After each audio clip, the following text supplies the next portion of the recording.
Welcome to 49ers After Dark, the most measured and well-balanced 49ers show on YouTube, where we both talk in a very quiet NPR voice. That's Jesse, I'm Grant, and the title of today's show is Overreactions and Underreactions After One Game. As you know, Jesse and I are very measured and well-balanced, but a lot of people have gotten very excited after this win over a team that's going nowhere and will not face the 49ers ever again this season. We're hearing things like the Niners are the best team in football, that Brock Purdy is top 15, 10, 5 quarterback, and that the Niners have no weaknesses, or that Kyle Shanahan's trying to get all his players hurt in the fourth quarter of blowouts. I don't know. We're going to have to talk about all of the positives and the negatives, but let's start right where I'm talking about. Are people overreacting to the win over Pittsburgh? I mean, you would have thought the Niners just wrote their ticket to the Super Bowl.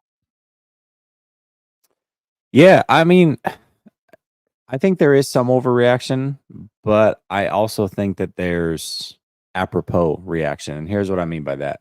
I think the fans should be very excited about the win over Pittsburgh. And the reason I say that is because I think everybody knows the 49ers are for real, Grant. It's a matter of, can they start out for real and make that happen all the way through the season, because that number one seed is so important. And so the fact that they went into Pittsburgh on the road, tough environment, East Coast game, early East Coast game, and dominated in that fashion, I don't think anybody saw that coming. So yes, I think fans should be very excited, because it doesn't look like they'll be starting 3-5 as long as they play like this. However, I think the 49ers, as players in an organization, I felt like they were a little too excited for a week one win. That's at least what it felt like to me. It was either like a weight was lifted off their shoulder, but they really were all about, I told you so after week one. And I'm thinking to myself, well, if you're a Super Bowl team, is a week one win really something to celebrate? So from the team side, I would say probably a bit of an overreaction. But from a fan side, I think that everybody's well within their right to react the way that they did, because they should be excited about this team. If this is what it's going to look like, yeah, they're in good shape. Yeah, I totally agree. I mean, those are the kind of wins that fans should savor, enjoy. Like, don't minimize. Like, that's the whole point of being a fan, is to enjoy moments like that, especially if you were in Pittsburgh and you could see the, sadness on those Steeler fans' faces. But I feel like there's a lot of, journalists and content creators who just went full fan mode, which was kind of interesting to see so early in the season, trying to be like the first to plant their flag on a bandwagon that frankly doesn't involve them. I mean, but to each his own. And then to your point, like the Niners themselves overreacting to this win, it felt like it meant a lot to them. It seemed like we were talking about the clouds hanging over the team, right? There's a cloud. We were talking about that last week. They're gone. And I think that's why people are so happy. Like, forget about Brock Purdy's arm for now. Forget about Nick Bosa for now. Forget about the slow start for now. Like, every issue, Jake Moody, forget about him for now. Every issue you could possibly come up with seemed like was not an issue, other than Colton McKivitz, Spencer Burford, Ambry Thomas, and maybe that's it. Maybe that's it.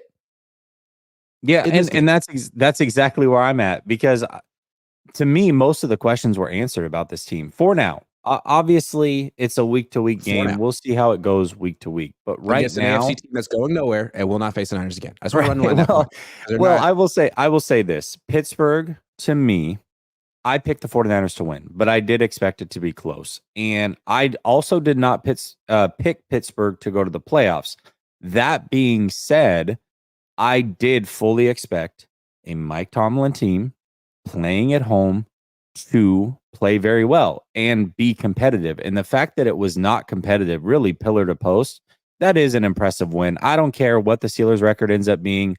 That team, week one, I thought would be as prepared as any team in the league based off of what they've been under Mike Tomlin to this point. So that was a very impressive win, only because of the fashion that they did it. Not the fact that they won, but how they did it on the road, early game. As I said, fans should be elated over it. For sure. But I feel like the media reaction is that the Niners are the best team in football right now, because the Chiefs lost a close game to a potential playoff opponent without Travis Kelce and stuff out there. Meanwhile, the Niners won big. Not as big as Dallas won, but it seemed like everyone sort of had the Niners maybe as like higher than Dallas in their power ranking. And so Chiefs lose, Niners win big, and boom, the Niners are the number one team in the league because they beat the Steelers by 23. I mean, that feels like an overreaction. I still feel like the Niners are clearly in the top tier of teams, but how differently do you look at them? I mean, I guess Drake Jackson was a huge revelation. I feel like he's the big story from this game. Brock Purdy, still Brock Purdy. That's great. Christian McCaffrey, still Christian McCaffrey. But Drake Jackson, 3 sacks in one game. Wow. What a huge addition to this team. Yeah, and I think overall, Grant, what it comes down to, at least for me, and I think probably a lot of these people that are now saying the 49ers are the number one team, is what questions did you have going into the game? Because for me, I had a lot of questions. Not that I thought it was going to be bad for sure, but just I need answers to these questions. One of them, Jake Moody. For now, answered the question with the resounding exclamation mark. Can the run defense hold up? It didn't all preseason long. Yep, sure can. Is there anybody opposite of Bosa? Yep, seems like Drake Jackson's pretty good. The only thing that we didn't get a resounding yes, this is good to go answer to was the right side of the offensive line. Now, that's still a concern, but when you have 5 big questions going into a game or 4 big questions and all of them but one get answered, at least for now, man, it's hard. It's hard to not say that this team is for real in week 1. But really, we know that none of this matters, Grant, not until they get to the playoffs and they start winning. But that doesn't mean, that we can just, all right, well, let's kick our feet up and wait until the postseason to be impressed. I'm impressed right now because I did not expect it to go that way. I picked him to win, did not expect a blowout. I thought that was almost a 0% chance of that happening, and I was way wrong. We've seen like when Purdy and McCaffrey are both healthy, offense rolls. That's true. Good point. And this defense is rolling too. So maybe we shouldn't expect close games, slow starts. As long as Brock and McCaffrey are out there and healthy, this team's going to do well, but there's like 20 games left. I know that you picked the 49ers to win also, Grant. But my question is this. Not 30-7. Not by 30. No. But my question is this to you. If this team is healthy, do you foresee yourself picking against the 49ers in any game until they prove to you that they are a beatable team? Like, to me, I got to see them lose before I pick against them. I really do. I think that's a fair thing. I think that's totally a fair thing to say. Yeah. I'm not necessarily certain. Like, let's say, like, I'm not picking against the Niners in the next 3 weeks. I'll already say that. No. They're going to win this week. They're going to beat the Rams. They're going to beat the Giants. They're going to beat the Cardinals. So they'll be 4-0 most likely heading into week 5 against the Cowboys, who also could be 4-0. For sure. I don't know who I'm going to pick in that game, if it comes to that. But the Niners will be at home, and they match up very well with Dallas. So I very well could pick the Niners to win that game too. Man, they could go 17-0, but that doesn't mean they're going to win the Super Bowl. They got a long way to go. It's a long season, and they got to stay healthy at some very important positions. But so far, so good. So far, so good. Yeah. Okay, take a couple supers. Frank Tom Ocean says, smash the likes. It's free. Smash them. Smash. Lucky Louise says, Jesse, Lamar is amazingly overrated. That's so amazingly off topic and random. It is.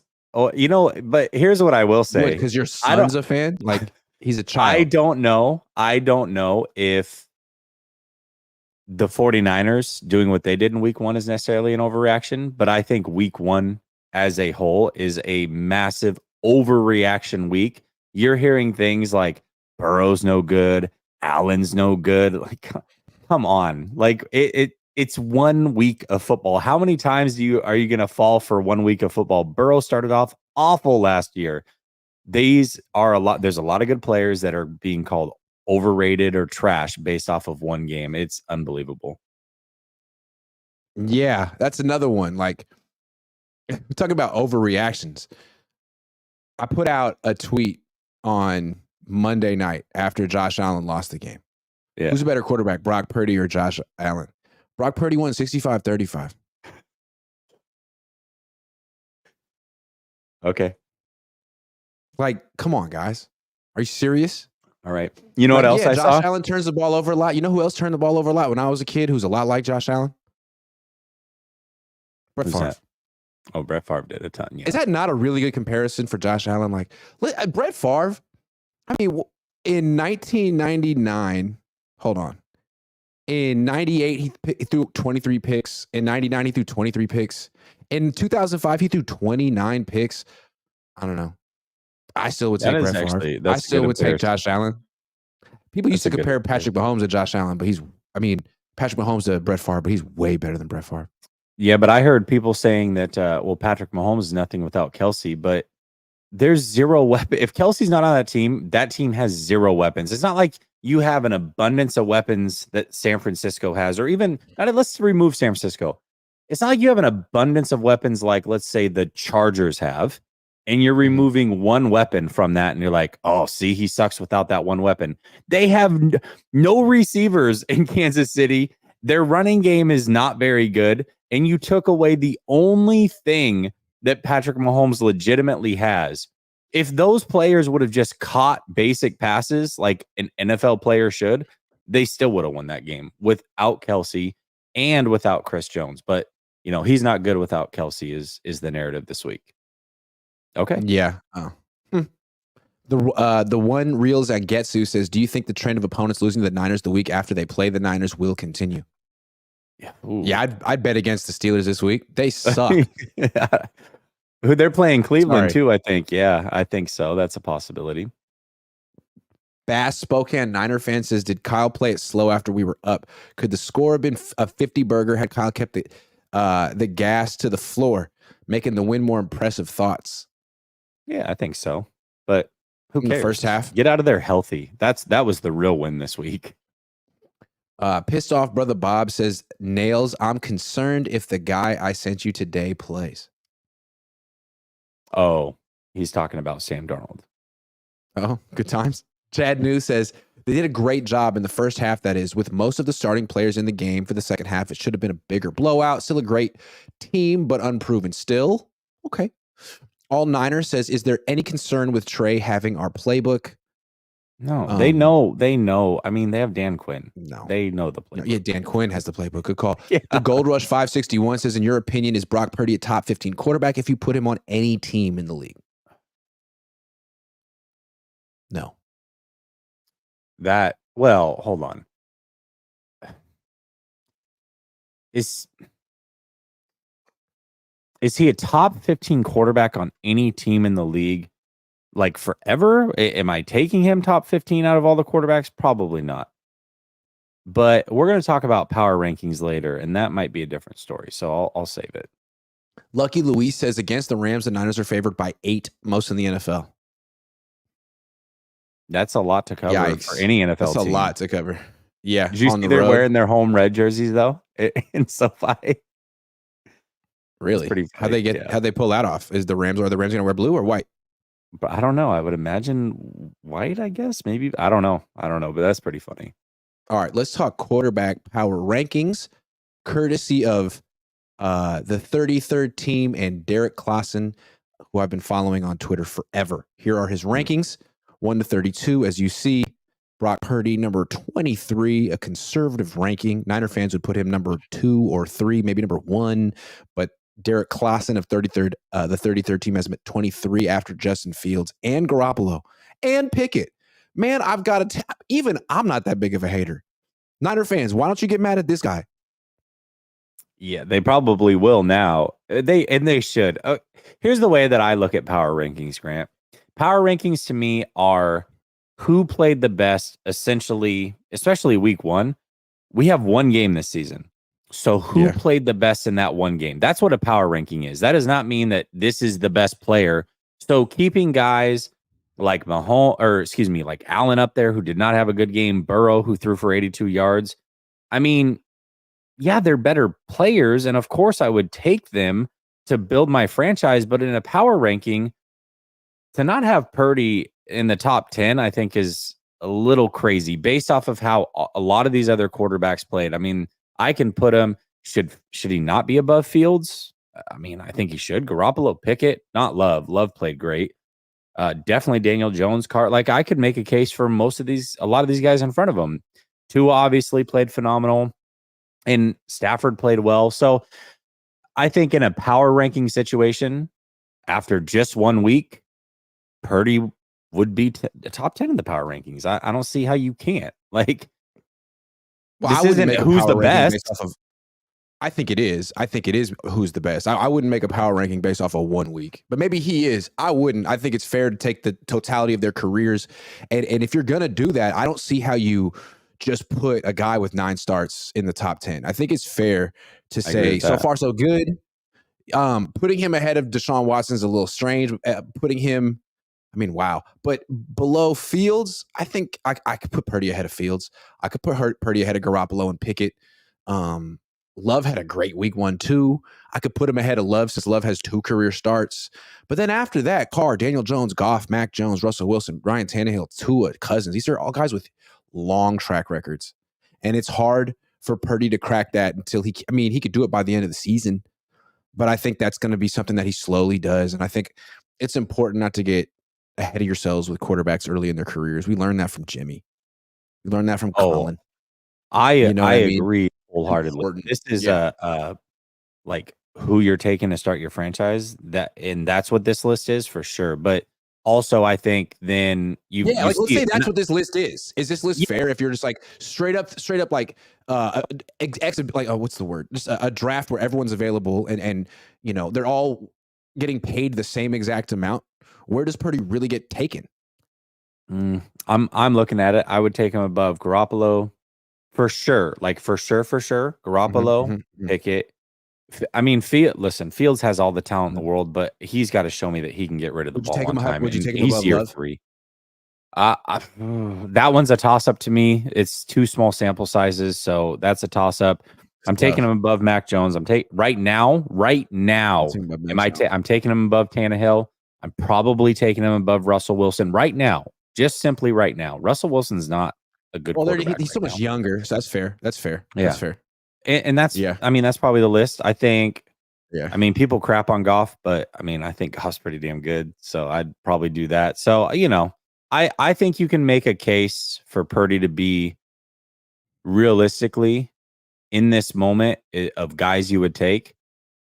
If not 15, close to 15, like 14 to 17-ish, That's what Micah Parsons said. He was like, man, Brock Purdy's not getting nearly enough credit. He's top 15, which is like, that's not even that big of a compliment. He's saying like he's one of the better quarterbacks in the league, like one of the top half. And I think that's maybe fair, but I still think I'd like to know before, if we get to get a real ranking on him, like what happens if you start taking away a couple playmakers? We just had to see Patrick Mahomes without anyone last week.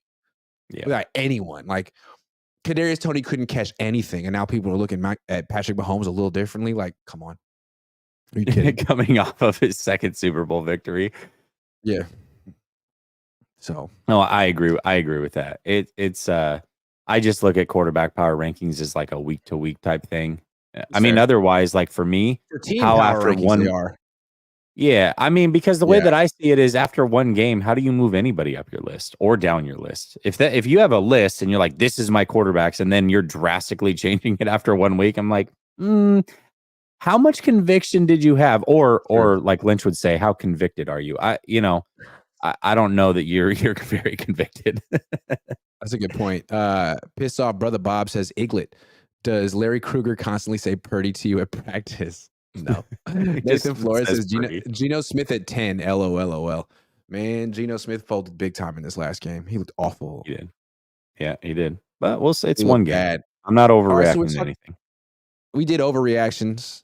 This was kind of another reaction. I don't know if people overreacted or underreacted to it, but like everyone knows Christian McCaffrey got the ball a lot in the second half with the Niners up 20. It was like Brock Purdy took back-to-back sacks. He fumbled. And then Christian McCaffrey closed out the game up 20 because Kyle didn't trust anyone else. And to me, it feels like people kind of underreacted to this. Like, this is scary because this is the thing that's going to prevent the Niners from winning the Super Bowl if it happens. Like, Kyle needs to not overuse Christian McCaffrey.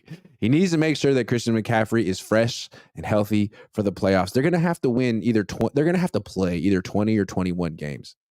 And to wear out potentially McCaffrey to win week one is not seeing the big picture. And we asked Kyle about this, and he made it pretty clear that week one loss to Detroit, well, not loss, but win over Detroit, where they took out their starters and then had to put them back in 2 years ago, sort of informs his decision-making. That's a poor excuse to wear out Christian McCaffrey. Like, McCaffrey wasn't on that team. And you're sort of like punishing him because you could be a better coach. Like, why don't you just be a better coach? Close out the game instead of saying, hey, Christian, you need 25 touches this week. I mean, no offense, Kyle, but I'm just saying, like, that's not his burden. That's your burden. It's scary to think that they're going to have to lean on Christian so heavily when anything goes awry and they can't like have weeks where he just doesn't work that much. This should have been a great, after that 65-yard touchdown run, to me, man, get him out of there. It's a long year and he's 200 pounds. Sorry. Go ahead, Jesse. What do you think about Kyle Shanahan potentially overusing Christian McCaffrey? I'm worried, but I'm Jewish and it's in my nature. No, I understand why people would be worried, and I'm not saying that I'm not. I definitely called it out a ton last year in games. It was very clear to me. There was an observation that I noticed at the game, though, and I want to run this by you. And ultimately, you can still blame Kyle because they should maybe take this out of Christian's hands. To me, Christian has autonomy to choose when he's in and when he's out. There was multiple times where they actually had Mitchell running onto the field and he looked at him and was like, no, you get off. And this was when they had a big lead. It's like they were trying to get Mitchell in and he's like, no, I'm staying in. And then they did get him out a couple times and they would, first down, second down. And then once it came to third down, he's like, nope, I'm coming back in. It's like, bro, you guys are up 23 at this point. Why are you going back in? But as a player, you're probably going to choose to play. That's how he is. We know that he's a workhorse. So maybe they need to take that out of his hands. But that was an observation that I noticed in the game. Great observation. He chooses when he plays and when he doesn't. You remember when we were kids and the Niners would be up big and you'd know the game was over when you'd see Steve Young and Jerry Rice wearing hats on the sideline? And they'd always be like, the helmets are off. They're wearing the hats, guys. Here come take his helmet. Christian, thank you for your service. You did great. We're going to give you the game ball. It's over. I just think save him for himself. Because here's how I'm looking about it. I feel about this the same way I felt about Trey Lance last year. Before week 2, I think I was in a live blog. I was talking about the keys of the game. Maybe it was a preview. I said, please don't use Trey Lance like a fullback. I noticed in week 1 that you had him running between tackles. Like, that needs to stop because it's not sustainable. And even though he didn't get hurt week 1, it makes me uncomfortable. And please don't do that. And then he got injured doing that week 2. I'm not saying that McCaffrey's going to get injured week 2 up 20 in the fourth quarter, but God forbid. It's on all of our minds. And if it happens, it's going to be indefensible. So please, Kyle, it's bad coaching. You have Jordan Mason on the team for a reason. Christian McCaffrey called him Mariano Rivera last year for a reason. He's your closer. Got to trust him. And if you don't, then he shouldn't be on the team. That's your closer, Jordan Mason. Come on, man. Come on, man. If Christian McCaffrey goes down, this team is screwed. He changed everything last year. Everything. You went from an inconsistent, middling offense to a great offense. You got to keep him healthy. Be serious about this. Don't Trey Lance him. And that's a verb. It is a verb. And you know what I mean when I say don't Trey Lance him. It is interesting. And this is probably something going back to what the expectations were going into week 1. I think everybody, including myself, forgot that this team with Christian McCaffrey and a healthy quarterback is essentially undefeated. Like, they lost to the Chiefs, but he was there for 3 days. But once he was fully integrated into the offense the week after, they did not lose, whether it was Jimmy or Purdy. As long as they had a healthy quarterback with Christian McCaffrey, they won that game. So that's right. So keep him upright, man. You got 20 more of these. At least 19 more of these, maybe 20.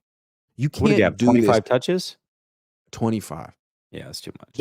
When you pucker up in the third and fourth quarter, your answer can't be just ride Christian, man. Pause. Because that's not sustainable. He's not built for that. No running back is. Look what your dad did to Terrell Davis. It was too much. Be smart here. You have 4 tailbacks on the team for a reason. We like all of them. Be a coach. Don't let Christian McCaffrey dictate his own playing time. I Take his remember helmet. when Debo was, I think it was against Arizona, and they had a big lead. It was towards the end of the game, and they ran him on an end around, and he tweaked his hamstring and didn't play for a week or two. It's like, what? Why? What? Why even risk any of that? That's all it takes Yeah. is just one tweak.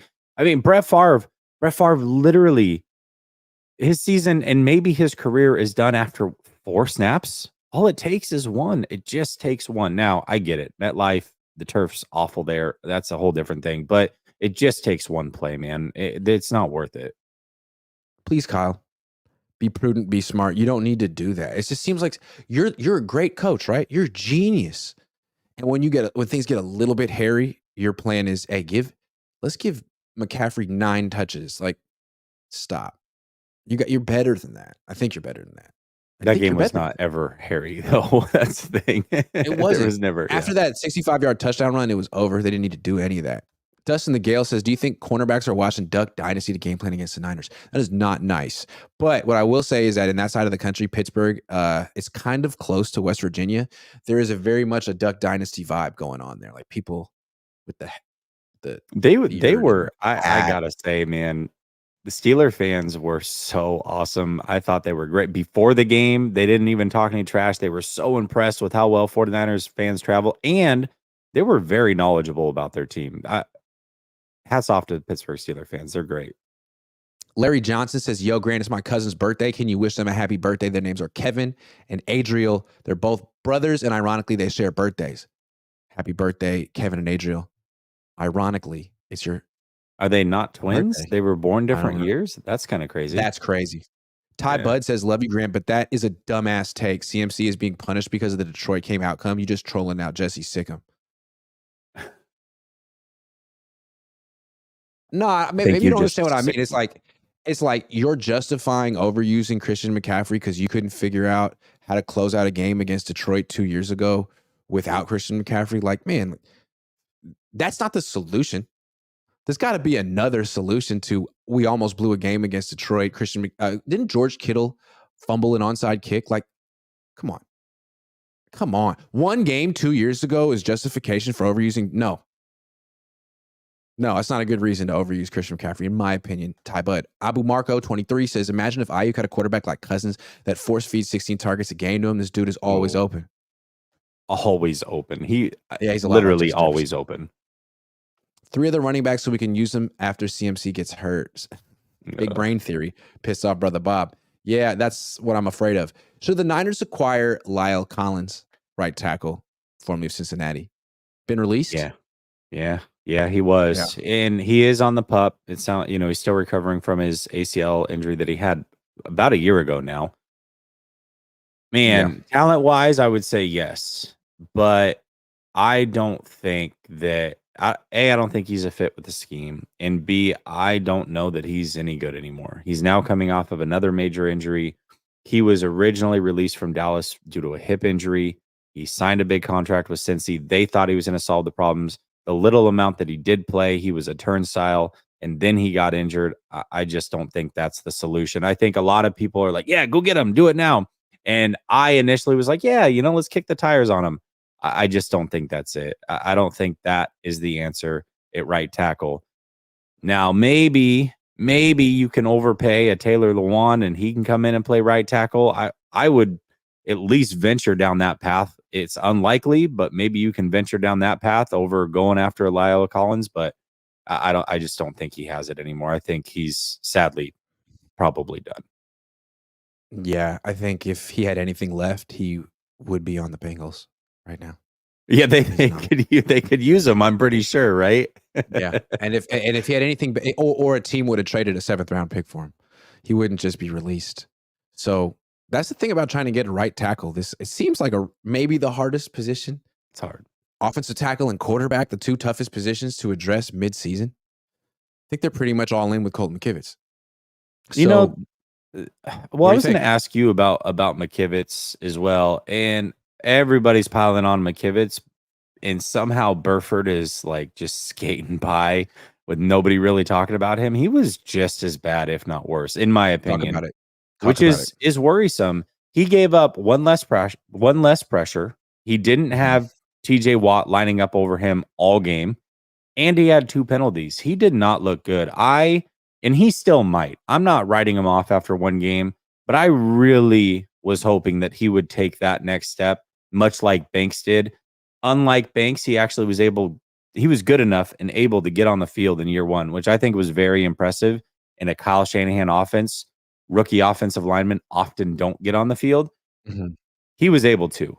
And he didn't have a good training camp, much like Banks didn't have a good training camp. And a lot of people were like, oh, is he going to be good?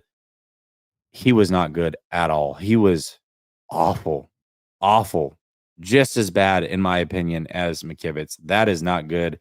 You got to have at least one of them step up and do something for the rest of the season. You cannot have both of these guys this bad all season long.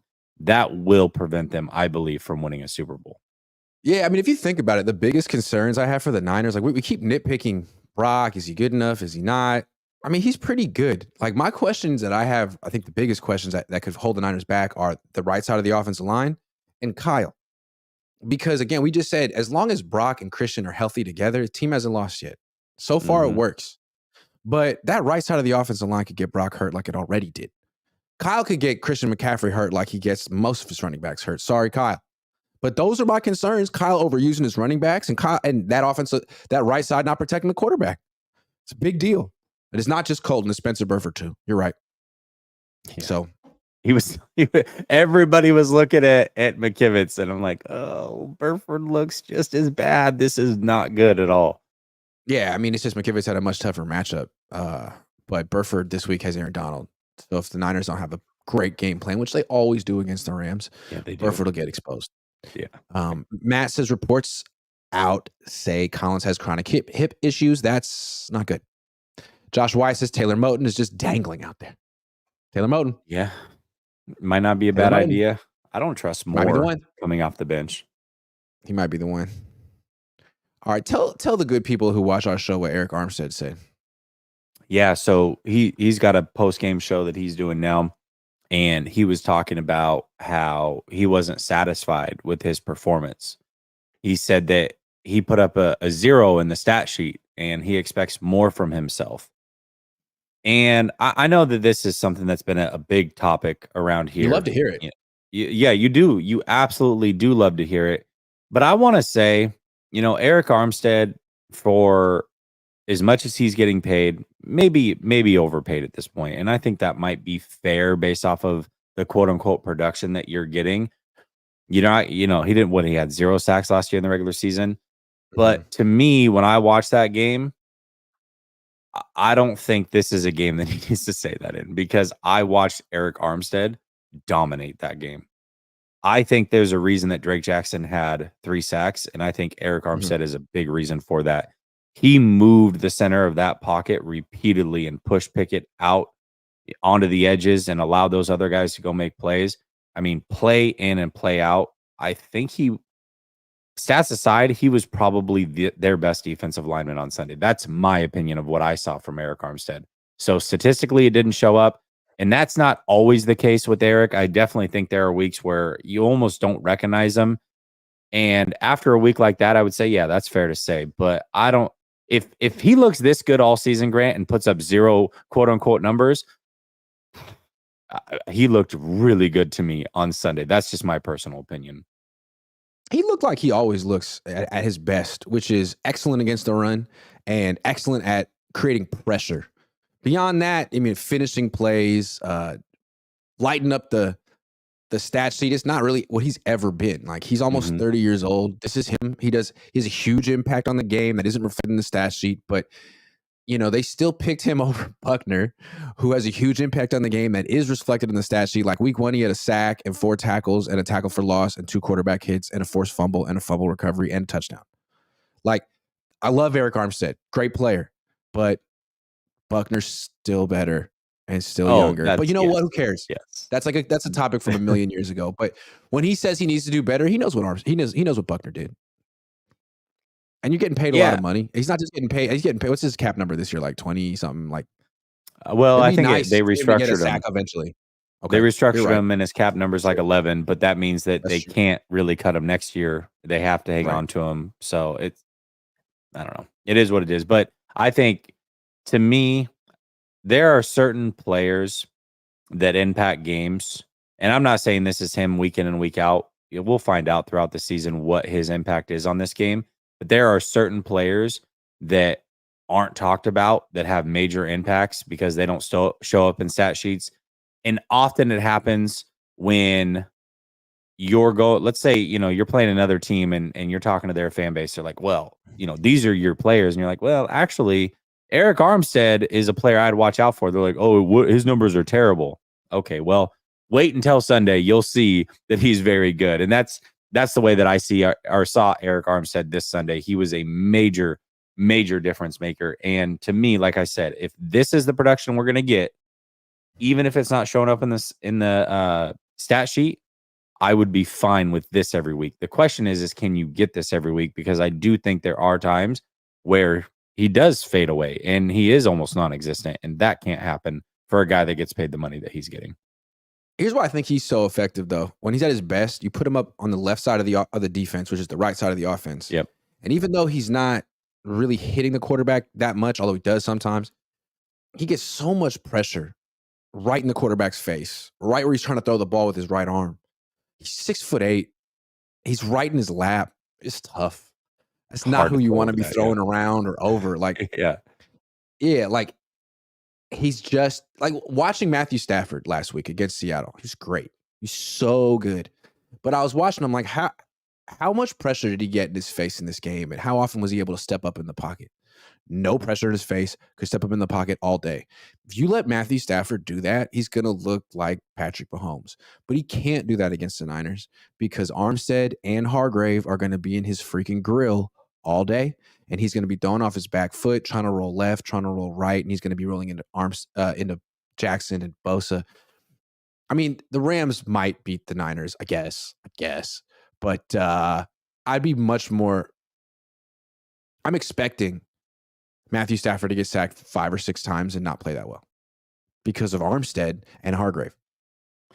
Yeah. How much better of a defensive tackle is Armstead than he was a defensive end? I mean, that night and day different. He is so much better suited for that position. I love it. He shouldn't be as good against the run as he is at D tackle because he's so tall. Like a lot of times you think, man, if you're inside with those long legs, you can kind of combo block a guy and knock. Like, dude, he's unmovable. Why would you put him out there? Robert Saleh trying to talk to you about that. Trying to tell you. Ty Bud, Jesse, number 74 was bad, but number 68 got BP smacked hard. Well, yeah, but he was facing TJ Watt. He was facing what arguably the best pass rusher in the game. What do you think was going to happen? Now, I will say this. McKivitz in the run game was disappointing as well. There was a couple really good plays that he had where he was dominant in the run game, but there was a few times in the run game where people just blew right past him, and that can't happen. It's like you can't even win on the running game. Like at least McGlinchey did that. Yeah. Lucky Louise says, "What do you guys think about Dion and Colorado?" Oh, I love Dion. I don't know how anybody could think that Dion wasn't a good coach after what he did at his last stop. To me, it was clear, and people doubted the hell out of him. I don't think they're doubting anymore. I have no opinion on college football other than UCLA. That's fair. Which I also have no opinion on. Shady Luke says, your guys' win literally reminded me of Philly steamrolling the hell out of them last year. Laughed my ass off. You guys, the shit. Keep up the dope content. Thank you very much, Resident Eagles fan. He's a Philly fan. Joey Mellon says, got to beef up that O-line. Lions and Eagles O-line was a lot of fun to watch. Jets O-line failed Rodgers in 4 plays. Thanks for the content. Real quick, if you go back and watch my joint simulcast with Larry from Monday, he asked me who I liked in the AFC East, or he liked Monday night, and I said I do not trust the Jets offensive line at all. I was right. Just another thing that I was right and prescient about. So just want to give myself credit. Matt says Buckner, B, Young, Eric Armstead, is Stubblefield. Oh, you would definitely go. Oh, he's saying Buckner is Bryant Young and Eric's. Okay. Stubblefield fell off hard. Yeah. Stubblefield got paid by Washington and fell off. But I see what you mean. Pissed off brother Bob says, Nails, let's do a call-in show while I'm at the game. Oh, how fun. Josh Wyatt says, okay, maybe not Moten, who I think could be an all-pro in this system, but there has to be a reason they freed up $42 million in cap space for 2023. I would have to think so. Options. Lyle Collins was released. Next right tackle. That was last topic. You're gonna have to go back. We're not gonna repeat ourselves. We're not repeating ourselves. Okay, I'll repeat myself. All right, I'll repeat myself. Hold on. Let's get to the last segment, the more than or less than show. Okay, here we go. Prize picks. If you don't know about, we used to do the over under show last year. Now it's the more than or less than show, sponsored by Prize Picks. Prize Picks sponsors my channel. They do a great job. If you are into daily fantasy, you want to make entries, go to Prize Picks, use the link in the description, and use my promo code. They will match your entry 100%. First one up to $100. Let's get right to it. From this game coming up, let's search 49ers. You're at Prize Picks. Let's go. Let's start with the engine of the offense, Christian McCaffrey. More than or less than 67.5 rushing yards. Just before we start, Jesse beat me last week. He got one more right than me. So Jesse's winning. Jesse, I also want to say these guys were so accurate. Last week, they had Brock Purdy at 219.5 passing yards. He had 220. Then they had the more than less than at 28 and a half attempts. He had 29.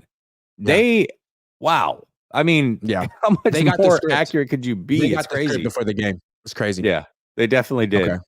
But luckily, I knew the script also, and that's why I won. Okay. That's more than or less than 67 and a half rushing yards. God, that it almost seems like such a low number that you're like, yeah, no brainer. And then you lose because you thought that it was a no brainer and they knew more than you. But I have to go more than 67 and a half is so disrespectful. And you know he's going to get 25 carries because it's Kyle Shanahan, regardless of the score. Exactly. That's what I'm saying. Like 67 and a half either assumes that he's going to have a bad game or that Kyle Shanahan is going to like load manage him, which I'd be all for, but that's not going to happen. He's going to ride this. Like if you think Kyle Shanahan's going to go easy on Christian McCaffrey, go back and look at Terrell Davis's box score. It's not going to happen. They are going to give this guy all he can take. And if it's true that Christian McCaffrey wants it and won't go off the field, then forget about it. I'm going more than here. Yeah, I got to go more than. More. Okay, let's go. Brock Purdy. Last week it was 219.5 pass yards. This week is 218.5 pass yards. More than or less than? Last week I went less than and was wrong. So just based off of that, I'm going to go more than. He'll get more than 218.5. And I also do not look at really anything in that secondary with the Rams and say, oh, you know what? They can really cover Deebo Samuel, George Kittle, Brandon Ayuk, Christian McCaffrey, Kyle Juszczyk if he ever runs a route. There's just nothing there. I'm not impressed at all with that secondary. So I'm going to say more than. I'm going to say more than as well. I think it's going to be another game where they try to get the ball, a game where they try to get the ball to Brock Purdy's hands quickly. I don't think they're going to want him to be holding it long because of Aaron Donald. And so that means for him to get above 218.5, he's going to need a lot of yards after the catch, but the Niners always get a lot of yards after the catch with against the Rams. So again, I'm with you. Brock Purdy, more than 218.5. I think it's a good bet. How about Brandon Ayuk, the offensive player of the week, more than or less than 59.5 receiving yards? I mean, this seems like a no-brainer more than, but isn't this the type of thing that you could see Kyle just icing him out of a game plan the week after he was offensive player of the week for whatever reason? And tailor his game plan towards a George Kittle who was unable to get involved last week or a Deebo Samuel. I'm going to say less than and hope that he absolutely kills it again because he's on my fantasy team. So. Last time he faced the Rams, week 8 last season with Jimmy Garoppolo at quarterback, 6 targets, 6 catches, 81 yards, 31 points. That's the thing about Ayuk. Like they could throttle him back this week and say, you 8 targets last week. We kind of want to feature Debo this week. You're only going to get 5 or 6 targets. He could catch all of them and still go for 70 yards. So I'm going to go more for Brandon Ayuk. I just feel like he is his best right unguardable. now. I think he's kind of unguardable right now. He could do that on 5 targets. So I'm going to go more. How about Debo Samuel? 50.5 receiving yards. It's interesting how the perception has changed, right? It seems like Prize Picks expects Ayuk to be the number one option in this offense. Yeah. Debo at 50.5 receiving yards, more than or less than? More than. I mean, it seems like against the Rams, every single time he's got an axe to grind. Aaron Donald opened his mouth, and ever since then, Debo will always play well against the Rams. It is like death, taxes, Debo kills the Rams, screen pass, 80 yards, something like that. It won't take much. Debo will ball out this week, I believe. And like I said, you catch a slant, catch a screen pass, he's breaking one. I'll say Debo over. Yeah, last time Debo played the Rams was week 4 last year. He got 7 targets, 6 catches, 115 yards, and a touchdown through the air. Didn't play in the second game. I forgot that was the game that they didn't have him. He got hurt. He missed a few games down the stretch, but he's healthy now. I feel like he's probably going to get featured this game. Like as you said, he always does well against the Rams. I'm going more than. We've done all more than so far. I guess we think the Niners might win this game. George Kittle, more than or less than 40.5 receiving yards. I think last week he had 11. 13. I think 3 catches for 13. Okay.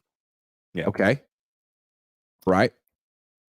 And interestingly enough, the reason I picked less than with him last week was I figured he'd stay in and block a lot. That was actually not the case. They kind of left McKivitz out there on an island quite a bit, and he still was unable to get those catches. But I did pick more than 218.5 yards for Purdy. If I'm going under on Ayuk, then I have to go over on both Debo and Kittle. So I'm going to say over on Kittle. Over on Kittle, man. More than. I'm going to finally disagree with you. I'm going to go less than. It's because he's coming off a groin injury. And last year against the Rams, he got in the first game 4 targets, 2 catches, 24 yards. In the second game, he got 5 targets, 3 catches, 39 yards, 1 touchdown. If there's one player on the Niners that Kyle Shanahan will pace and try to keep fresh, I think it's Kittle. Maybe I'm wrong, but I think he's going to start slow this season and pick up the pace when they need him, maybe when other players get injured. But I'm used to losing to you in this game, so we'll have to see. What's that? Well, hold on. Let me see the one below just to see what the Jawan Jennings is. I want to see. Jawan Jennings, 13.5 receiving yards, more than or less. That one's an interesting one. Let's stay away from that one. But I know we have to pick one from another team, so we might as well go check that out. Otherwise, we can't place our. Hold on, let me start a poll real quick. More than or less than 218.5 passing yards for Brock Purdy. I want to get the chat involved. More than. What did you say on that one? Did you say more than? I said more than. We went more than for all of them except for You've been I said less than on Ayuk. I did say less than on Ayuk. Yeah, you said less than on Ayuk, and I said less than on Kittle. So that's our big difference. Now let's go to the Rams. So you got to get one from a different team. For sure. That's how it works. Matthew Stafford, 228.5 passing yards for Matthew Stafford. What do you think? More than. It's going to have to be more than. First of all, they're going to be playing from behind. Second of all, they can't run the ball. Last week, they actually did try to establish the run, but I don't think it looked very impressive. So I'm sure they're going to try to establish the run. Probably not going to work. I do expect them to play from behind. And Matthew Stafford, I mean, he can sling it. I will say more than. I feel comfortable with that. Ooh. Last time he faced the Niners, Cooper Kupp out there, he went 22 of 33 for 187 yards. I don't know, man. I think he's going to be better. And that was without Javon Hargrave out there. I just don't think the Rams are score of that game? 31-14. I could see that again. I could see that happening again. I'm going less than with Matthew Stafford. I mean, no Cooper Kupp. I don't know. I think he's going to get sacked a lot. So I'm putting $50 down, and if I get all 6 of them right, I win $1,200. Damn. So everyone hope that I get these right and that Jesse doesn't. I'm placing my entry right there. Boom. Thank you, Prize Picks, very much. And that's our show. Well, actually, I think we have some super chats, but that was the big one. Thank you very much, Prize Picks. I look forward to getting all 6 right, cashing out. Okay. Slick Niner, Cash got me you. outside. How about that? Cash me outside. Josh Wyatt says, considering the obvious holes in the O-line, right side, and how good the rest of the team is, how is that $42 million not the lead story on every Niners channel? Fans should be demanding they go all in. Well, they have until week 8 to do so. That's the trade deadline. They're 1-0. If they haven't lost yet, don't go into that deadline and make a move with that money, I think that will definitely be a topic of conversation for sure. In the meantime, hopefully this right side doesn't ruin the season. Because it's kind of an experiment. You know, nothing against Spencer Burford and Colton McKivitz. You got a 4th round pick and a 5th round pick getting paid minimum wage in the NFL, and the Niners are holding crossing their fingers. That's, you know, it's not like you got a guy making $15 million on a 1st round pick underperforming. That's not the situation. So I think you got to keep that in mind when we talk about these two players. They're sort of being put in not a terrible position, but the expectations, I don't know, what are realistic? You're going to know well before week 8 in that trade deadline if it's going to work or not with this current O-line, because you had the Steelers, which we saw didn't work on the right side.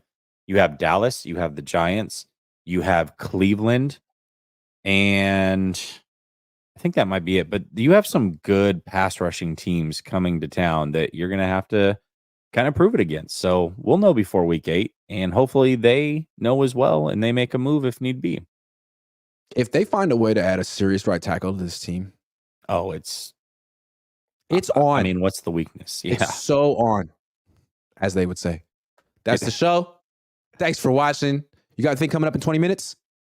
Yeah, I've got Behind Enemy Lines over on Last Second Sports, where I will have a Rams content creator on. So tap in over there, 20 minutes.